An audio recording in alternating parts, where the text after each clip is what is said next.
को दाएं तरफ से आने की बजाय दूसरी तरफ से जाकर खत उसके दाएं हाथ में थमा देता है।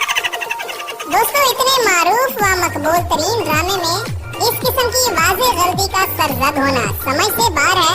डायरेक्टर को शायद नहीं पता था कि देखने वाले एक एक चीज को बड़ी तवज्जो के साथ देख रहे होते हैं। दोस्तों, किस्सा नंबर 35 में जब अर्तगल और उसके साथी सलेबी औरत अफ्तालिया को अपने हमरा अमीर अल अजीज की खिदमत में पेश करने जा रहे होते हैं तो रास्ते में नासिर की फौज उन पर हमला कर देती है। इस दौरान एक जबरदस्त किस्म की लड़ाई होती है। बमसी को तो आप जानते ही होंगे, जब एक सिपाही बमसी पर हमला करने की कोशिश करता है तो आगे से बमसी साहब अपने सर को खुजलाना शुरू कर देते हैं।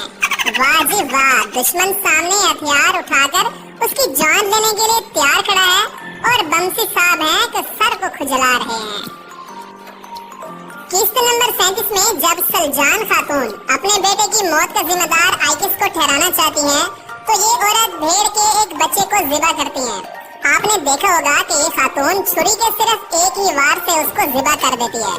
ताज्जुब की बात है, हमारे यहाँ एक मुर्गी को ज़बह करने के लिए भी कसाब को काफी सारा वक्त लग जाता है, मगर इस बहादुर खातून ने तो एक ही वार में काम तमाम कर दिया, जो कि समझ से बाहर है।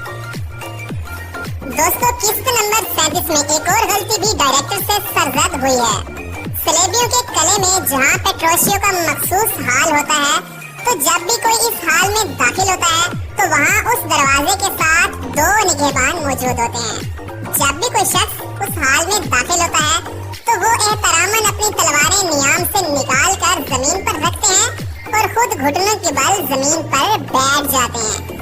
मगर इस किस्त में जब थॉमस कमरे में दाखिल होता है तो दरवाजे पर मौजूद दाएं साइड वाला निगहबान पहले बैठ जाता है, जबकि दूसरी तरफ वाला निगहबान बाद में जमीन पर बैठता है। डायरेक्टर को चाहिए था कि इस सीन को दोबारा से फिल्माइज करवाता, क्योंकि इतने मारूफ व मकबूल तरीन ड्रामे में इस किस्म की गलतियों का हो जाना ताज्जुब खेज है।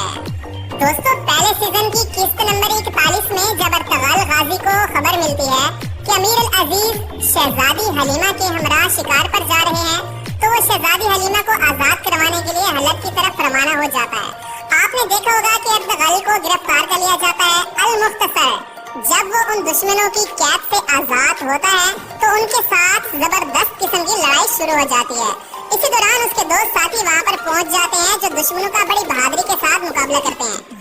मगर दोस्तों, आप गौर से देखें तो जब दुहान एक शख्स को तलवार के साथ कत्ल करता है तो तलवार उसके पेट में नहीं जाती, बल्कि तलवार बाजू और पेट के दरमियान होती है, जिसको उसी शख्स ने पूरे जोर के साथ काबू किया होता है।